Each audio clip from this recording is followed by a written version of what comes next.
कोनो लड़की के नवा नवा गौना भा गुरु जी शादी ब्याह भा बेचारी अपने ससुरे गए आ जब ससुरे गए तो कर दुल्हावा समझावे रानी हो जय दिन तक जवानी बा ते दिन तक खेला खा बाकी बुढ़ौती आ जाई राम राम भजे के बा आई जीवन का सत्य बा लइकई बात जवानी आई जवानी बात अब बुढ़ौती आई कहो अभी जितना बुढ़वा काका दादा लोग बैठा ऐसा तो बा नहीं कि उनकर जवानी न रही हुई आया जवानी आजकल के लइका हाँ ऐसा तो बा नहीं कि उनकर जवानी नहीं आई शादी बियाह न हुई लइकवा समझावत बा अपने दुल्हिया क्या ये गीत बड़ा मार्केट में वायरल बा कैसे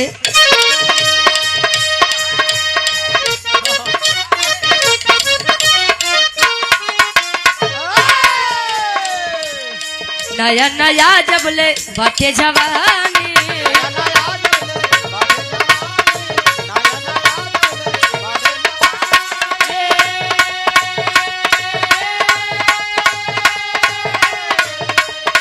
एक भर लूटा लहरिया ये रानी एक भर लूटा लहरिया ये रानी एक भर लूटा लहरिया ये रानी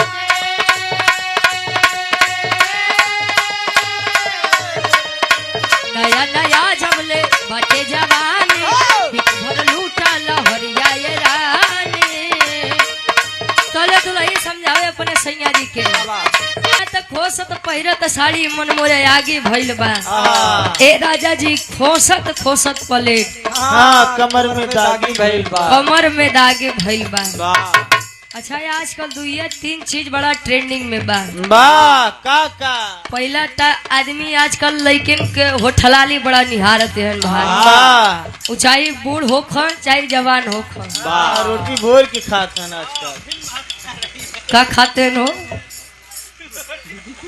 अच्छा ये गाना आए रहे कि जा तारा परदेश बोलो मुआ हमके घर में छोड़ के तनी जाए से पहले खाला उठलाली से रोटी भोर के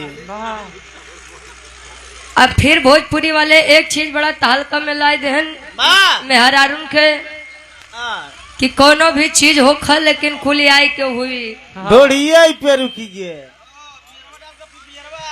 वाह गाना आई गया कि ढोड़िए में चाय बिस्कुट खाबा तो राजा 150 साल तो जीवे वाह तो पार का देहात सेंचुरी नहीं मत शुरू कर यार नहीं तो लड़की के दिक्कत हो जाए ई गर्मी में जो ना गर्मी में लड़की के गवना हो जाओ तो करे ऊपर का बीते तू लोग सोचा करे जो लड़की के गवना भा जब गौना भात सोलो हो श्रृंगार करके बैठी बा अपने कमरा में तले तनी सा हवा जब चली तो लाइट कट गयो गुरुजी जब लाइट कट गया तो वो आई अपने सासू माई से बतावे कि कहत रहे कि अबे गौना होना है ना करावा लेकिन तू लोग माना नहीं गर्मी में सोलो हो श्रृंगार करके हम बैठी कमरा में तू लोग बढ़िया से बैठा बहरे ये पसीना में तजी हमारे एकदम खराब हो गया दुल्हिया बताओ अपने सासू माई के का बतावे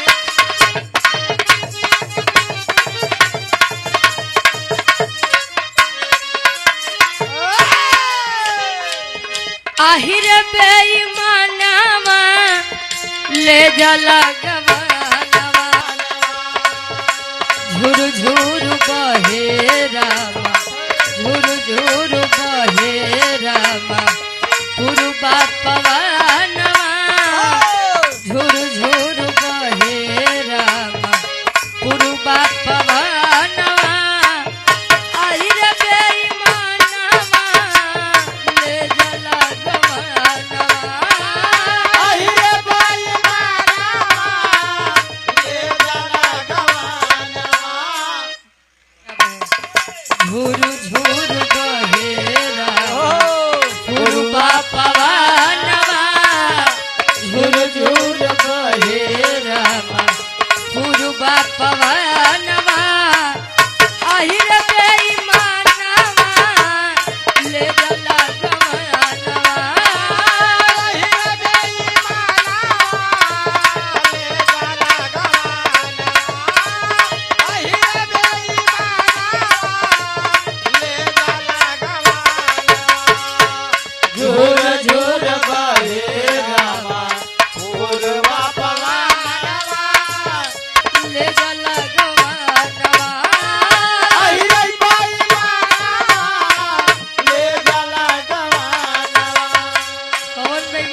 अहिरे ही बेईमानवा।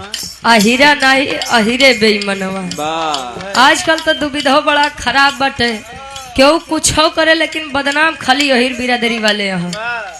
का गुरुजी?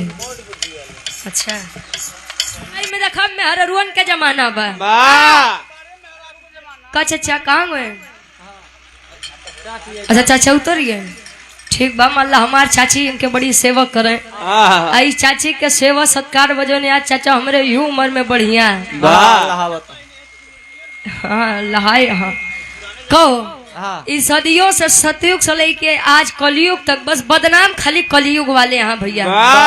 बाकी लोग कहा कि तिरिया चरित्र तो वो न जाना, मेहरारू के चरित्र तो भगवानों नहीं समझ पाए ना। आप लोग तो बहरहाली इंसान है। दुल्ही रहे अपने सैया जी के सिखाए पढ़ाए कि दुनिया में सबसे खराब आदमी के बा तू, तब ओकरे आगे बातें का करी हो। दुल्हिया समझावत बा आ समझाई के कहे कैसे?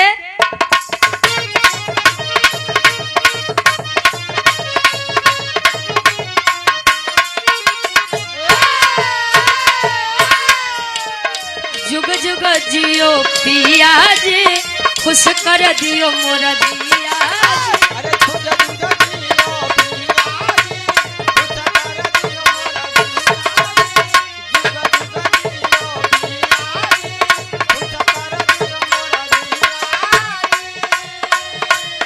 सुगानियन पढ़ावला हमर लागत सेट कर दियो जी, लागत सेट कर दियो जी।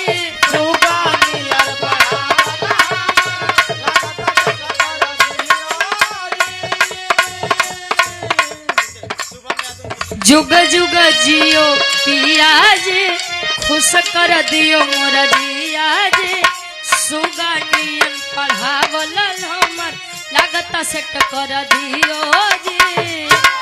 तोले लइका कहे तो सच्चाई सुना, पूरा दुनिया यही पर ठीक लगा।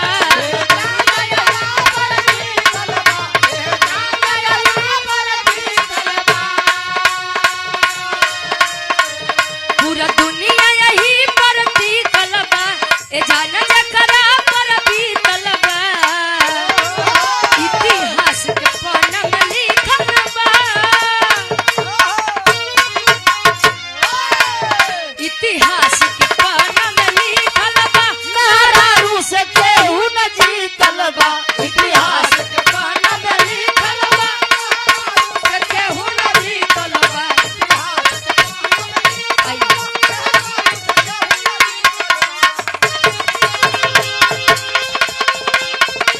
बड़ी सुंदर है आप लोग। हमारे चाचा से ये सुना कि आजकल लड़किन के सम्मान का होखे के चाहिए। का गुरुजी? हाँ अच्छा दुनिया में समाज में सबसे बड़ी बात तो एक चीज के बाद, माई बाबू अगर जन्म दे दी हन लड़किन के तो उ लागे कि लड़किन के ऊपर वो बड़ा एहसान कर देते हैं। समाज में आप लोग हैं और देखता हूँ वहाँ ढेर बतावे के जरूरत नहीं बा। लड़की अपने मन से कहूँ पढ़े के चाहिए तो तुम्हें जन्म हम दिए जो हम कहा तो करबे।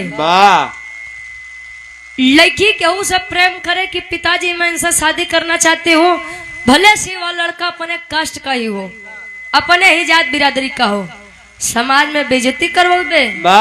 ये बदे हम तुम्हें पढ़ाई लिखाई रहे और कुल दोष करे माई के ऊपर चल जात बा। एक मुबारक गीत हो जाओ, ये कन्या पक्ष और वर पक्ष दोनों से जब दोनों दिल आज आपस में जुड़ेंगे, देखिए विश्वास की डोरी है। एक मुबारक गीत हो जाओ कैसे?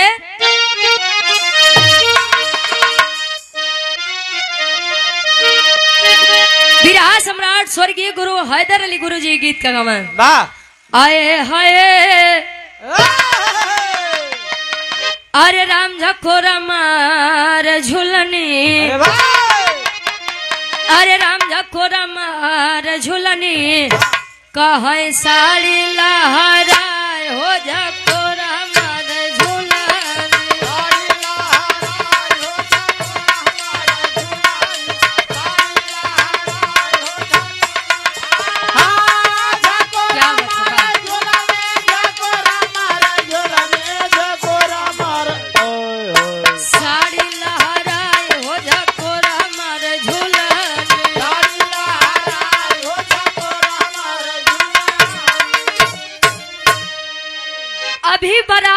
आई नहीं है और ना तो विवाह हुआ है, लेकिन कार्यक्रम के आयोजक साहब घर मलिकार साहब कन्या पक्ष से अगर उन्होंने यह कार्यक्रम करवाया है तो उनकी लड़की के लिए, उनकी बहन के लिए, उनकी बेटी के लिए यह गीत होना चाहिए। को गुरुजी बधाई इस मंच के माध्यम से मैं दे रही हूँ आज की हमारी दुल्हन रानी और सभी परिवार के सदस्यों को। आप बड़े ही सम्मानित कोटेदार साहब रमाकांत यादव जी बीडीसी पद के प्रत्याशी वार्ड नंबर 3 से। अरे मुबारक हो शादी, ए भैया मुबारक हो शादी, सलामत रहे जोड़ा, मुबारक हो शादी, जोड़ा मुबारक हो शादी।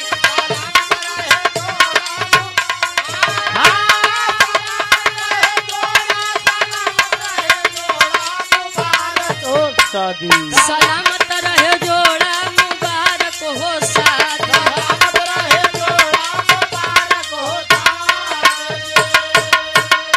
कहे मुबारक हो शादी, सलामत रहे जोड़ा।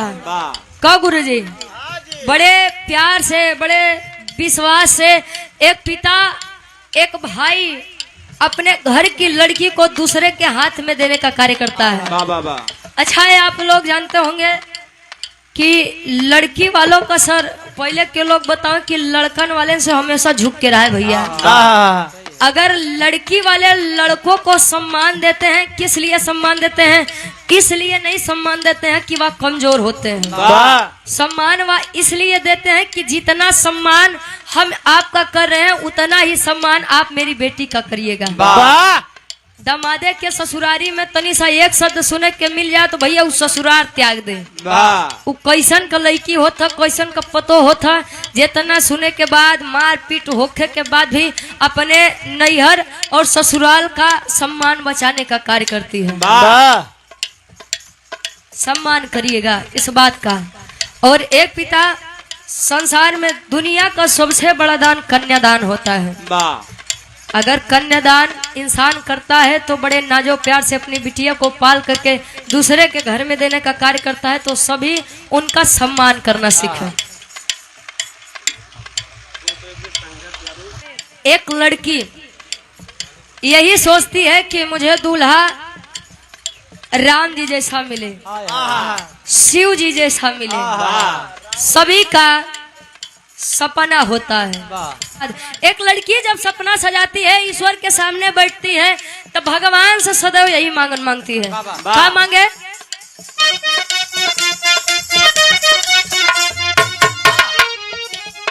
मनवा में सपना सजावली हसीना,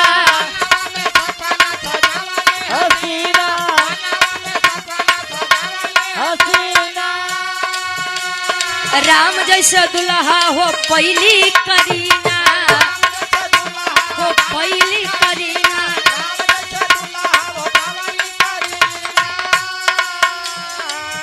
और प्रभु ने बना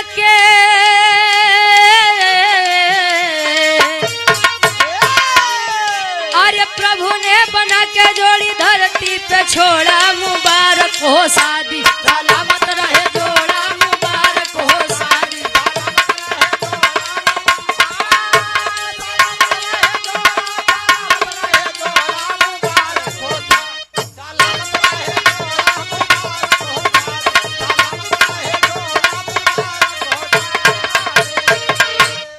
कहे मनवा में सपना सजवली हसीना, त राम जैसा दुल्हा पाई गईली करीना। दुल्हन रानी खातिर बात बान भगवान करे कि जोड़ी आप दोनों जने का राम सीता जी जैसा होकर। मान ला आज के दिन दुल्हा के उपाधि प्रभु श्री रामचंद्र जी से, और दुल्हन रानी के उपाधि तुलना माई सीता से, और दूल्हे बादशाह जी के पूजनीय पिताजी के तुलना राजा दशरथ से, और दुल्हन रानी के पूजनीय पिताजी राजा जनक। बराती कुल बानर भालू, राम जी के बराती में बानर भालू गए रहे, तब कुल मनई गए रहे। वो तो युद्ध में ढेर बानर भालू मिल गए। क चचा अंतरा के दूसरे अंताल में कवि जी लिखा था, का कहे?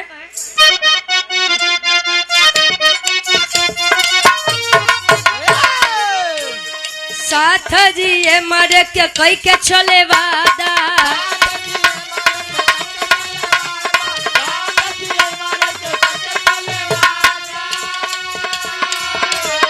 बंधन या टूट मानी भावे के इरादा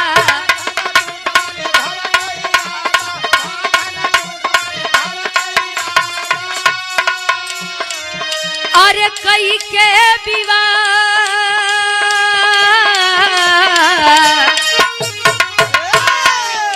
अरे कई के विवाह कन्या सबसे मुख मोड़ा मुबारक हो शादी सलामत रहे जोड़ा मुबारक हो शादी। आज मिलन की भी घड़ी है और जुदाई की भी घड़ी है।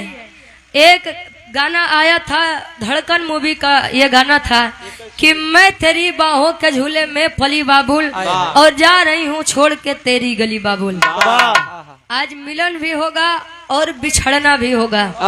जोने घरे लड़की जाई वह घरे के खुशी भैया तब मते पूछा मार गोला पड़ा कर देगी, लेकिन जोने घरे से लड़की विदा हुई कल के माहौल आप लोग देखाते ऐसा लगे कि पता ना का हेरा के बा खुल के बा। कितना कमजोर दिल के आदमी यहाँ जे आज भी लड़किन के विदाई नहीं देख पाते, पता ना वो कैसे माई बाबू है। और कुछ आदमी तो ऐसा है कि लड़की कैसे या घरे से जाते तो जान ले तनी सा जीव हल्का होता है। अच्छा एक समय में रहू के बड़ा खौफ रहे भैया। अगले नवरात्रि में जहाजों चली जाते रहे भैया, वह ड्रोन जात बा। ड्रोन देखा था तले जे ड्रोन देखत रहे उन्हें घरे चोरी होत रही का जान ला अजय देखावत रहे ना। अच्छा गए जा भैया। इसीलिए फिर से इस मंच के माध्यम से कन्या को भी और वर को भी इस मंच के माध्यम से ईश्वर से कामना आशीर्वाद के रूप में यही कहूंगी कि जब तक गंगा जमुना में पानी रहा है तब तक दुल्हा दुल्ही के जिंदगानी रहा है।